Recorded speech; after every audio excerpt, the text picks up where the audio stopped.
تب تک اللہ تبارک و تعالیٰ بھی آپ کو معاف نہیں کرے گا۔ یہ غوث پاک رضی اللہ تعالیٰ عنہ کے والد نے ہمیں اس وقت بتا دیا تھا، اگر ہم یہ راستہ نہیں چھوڑتے نا، آج دنیا میں ہم اس طرح سے بدنام نہیں ہوتے۔ پھر غوث پاک رضی اللہ تعالیٰ عنہ کی اگر ہم دیکھیں، اگر غوث پاک رضی اللہ تعالیٰ عنہ کی زندگی پڑھتے جائیں، بچپن کا عالم ہے، جب آپ نے اپنی جو ہے اپنے مکتب کی پوری پڑھائی اپنے گاؤں میں کر لی، پھر اپنی والدہ کی بارگاہ میں عرض کی تھی کہ میں بغداد شریف جا کر کے آقا کریم صلی اللہ تعالیٰ علیہ وآلہ وسلم کی حدیثیں پڑھنا چاہتا ہوں، درس قرآن پڑھنا چاہتا ہوں۔ آپ کی والدہ نے اجازت دے دی۔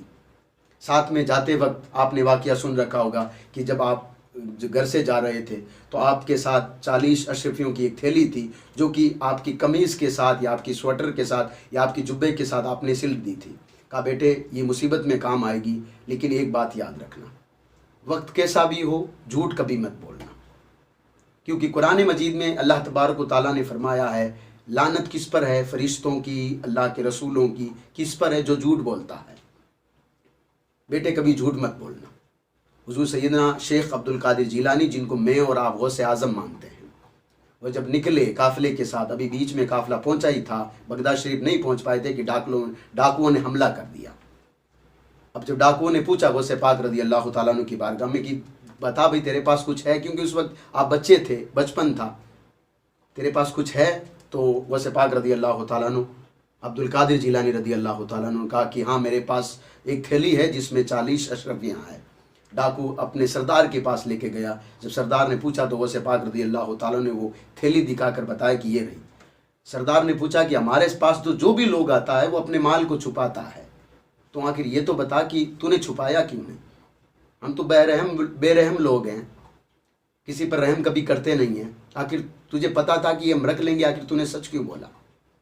اس وقت میں اور آپ جن کو غوث پاک مانتے ہیں، ہم لوگ نعرہ لگاتے ہیں کہ غوث کا دامن نہیں چھوڑیں گے۔ اس وقت غوث پاک رضی اللہ تعالیٰ نے فرمایا میں جب گھر سے نکلا تھا، میری والدہ، میری ماں رضی اللہ تعالیٰ عنہ، انہوں نے فرمایا بیٹا کنڈیشن چاہے کیسی بھی ہو، حالات چاہے کیسے بھی ہو، جھوٹ کبھی مت بولنا۔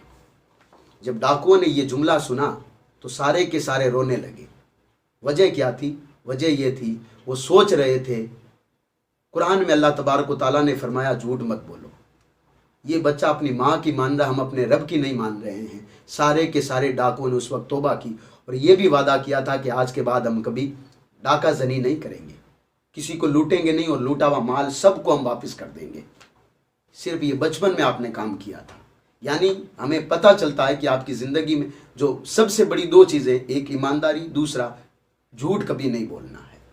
پھر چاہے نماز آپ دیکھ لیں، نمازوں کے بارے میں حضور غوث پاک رضی اللہ تعالیٰ عنہ کا جو فرمان ہے نا، میں سمجھتا ہوں ایسا فرمان میں نے کسی کے منہ سے نہیں سنا ہوگا۔ کیا سنا؟ آپ نے فرمایا جو بے نمازی ہو اس کو مسلمانوں کے قبرستان میں نہیں دفنانا چاہیے، یہ غوث پاک رضی اللہ تعالیٰ عنہ نے فرمایا۔ اور میں اور آپ یہ اگر سوچتے ہیں کہ سال بھر میں 11ویں شریف کی ایک نیاز دلا کر کے ہم کامیاب ہیں، غوث پاک کے ماننے والے ہیں، تو پھر ایسی باتوں پر بھی ہمیں غور کرنا چاہیے۔ غوث پاک رضی اللہ تعالیٰ نے وہ صرف ہماری مدد نہیں، سب کی مدد کرتے ہیں، چاہے ان کا چاہنے والا ہو یا نہ ہو۔ غوث پاک رضی اللہ تعالیٰ عنہ کی کرامتیں اتنی ساری ہے کہ اگر میں یہاں بیان کرنا چاہوں تو میں سمجھتا ہوں کہ کئی رات اور دن نکل جائیں گے، لیکن ان کی کرامتیں ختم نہیں ہوگی۔ ایسی کرامتیں ہیں کہ ابھی تک جن کو معلوم بھی نہیں کئی لوگوں کو، اور سینکڑوں کرامتوں کی اس کتابیں بھری ہوئی ہے غوث پاک رضی اللہ تعالیٰ عنہ کی۔ شان یہ ہے کہ جس طریقے سے میرے اور آپ کے نبی کریم صلی اللہ تعالیٰ علیہ وآلہ وسلم تمام انبیاء کرام کے سلطان ہیں، بادشاہ ہیں، سردار ہیں، اسی طریقے سے حضور سیدنا غوث پاک رضی اللہ تعالیٰ عنہ تمام اولیاء کاملین، چاہے وہ حضور غوث پاک رضی اللہ تعالیٰ عنہ سے پہلے آئے ہو یا پھر بعد میں یا پھر قیامت تک اللہ کے ولی ہونے والے، تمام کے سردار آپ ہیں غوث پاک رضی اللہ تعالیٰ عنہ۔ اللہ تبارک و تعالیٰ نے اتنا بڑا ان کو مرتبہ عطا کیا، اور ہم کتنے نصیب والے لوگ ہیں کہ ہم غوث پاک رضی اللہ تعالیٰ عنہ کو ماننے والے ہیں۔ لیکن ماننا یہ ہے میرے بھائیوں کہ جو انہوں نے ہمیں راستہ بتایا نا، اس راستے پر ہم چلیں۔ صرف 11ویں کرنا یہ کوئی بڑی بات نہیں ہے۔ اور میں آپ کو بتا دوں، کل قیامت کے دن آپ سے یہ نہیں پوچھا جائے گا کہ آپ نے کتنے کلو کی 11ویں کی تھی، یہ بھی نہیں پوچھا جائے گا کہ آپ نے کتنے لوگوں کو 11ویں میں بلایا تھا۔ پوچھا جائے گا آپ کی نماز کا عالم کیا تھا، آپ کی جوانی کس طرح سے گزری تھی، آپ کی زبان کو اللہ تبارک و تعالیٰ نے ذکر کے لیے بنایا تھا، اس کو آپ نے یوز کہاں کیا تھا؟ یہ ہاتھ اللہ تبارک و تعالیٰ نے ان ہاتھوں کو لوگوں کی بھلائی کے لیے بنایا تھا، کہاں کہاں تم نے ان کو برائی میں رکھا تھا؟ یہ پاؤں اللہ تبارک و تعالیٰ کے گھر کی طرف، بھلائیوں کی طرف جانے کے لیے اللہ تبارک و تعالیٰ نے تمہارے لیے بنائے تھے۔ بتاؤ تو صحیح ہے، ان پاؤں سے تم کہاں کہاں گئے تھے؟ یہ سب پوچھا جائے گا تم سے۔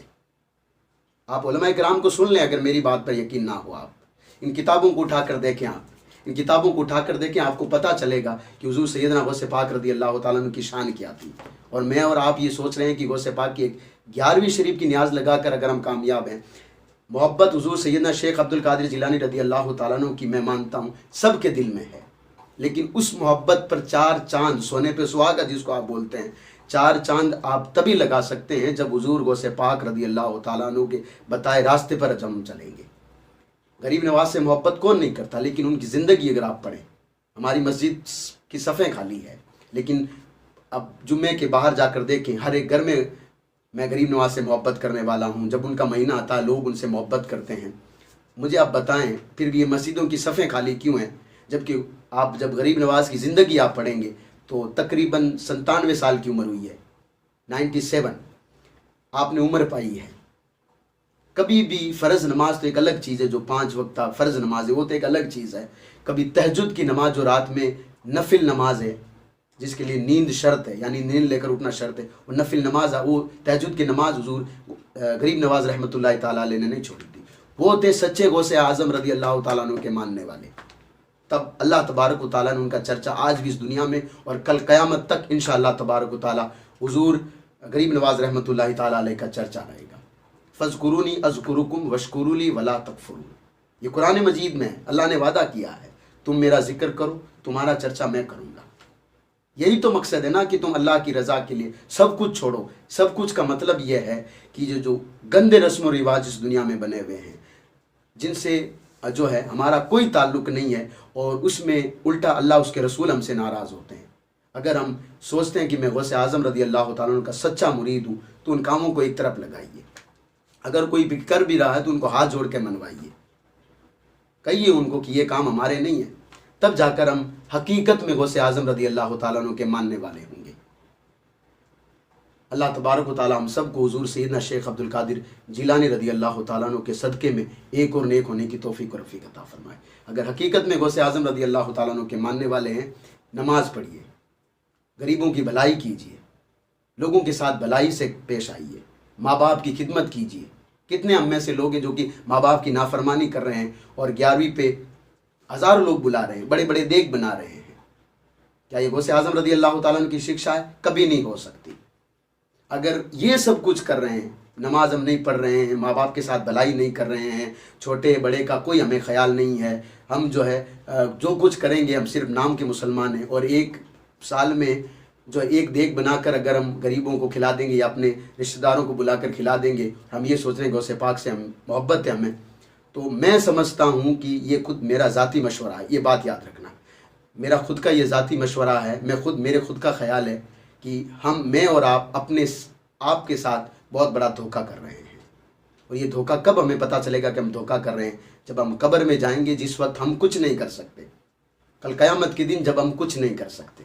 تو آج ابھی بھی ہمارے پاس وقت ہے، آپ فاتحہ لگائیے، نیاز دلائیے، غریبوں کو کھانا کھلائیے، ساتھ میں یہ بھی خیال رکھیے کہ غوث اعظم رضی اللہ تعالیٰ عنہ نے جو زندگی ہمیں جس طرح سے گزارنے کا حکم دیا ہے، ان کے نانا جان رسول اکرم صلی اللہ تعالیٰ علیہ وآلہ وسلم نے ہمیں زندگی گزارنے کا جو طریقہ بتایا ہے، اس طریقے پر چلیے، نماز قائم کیجیے، قرآن مقدس کی تلاوت کرتے رہیے، رسول اکرم صلی اللہ تعالیٰ علیہ وسلم کی زندگی پڑھیے، غوث اعظم رضی اللہ تعالیٰ عنہ کی زندگی پڑھیے، اس کے بعد میں پتہ کیجیے کہ میں اور آپ جو محبت کرتے تھے یا اب کر رہے ہیں اس میں فرق کتنا ہے۔ اللہ تعالیٰ ہم سب کو ایک اور نیک ہونے کی توفیق و رفیق عطا فرمائے۔ السلام علیکم ورحمۃ اللہ وبرکاتہ۔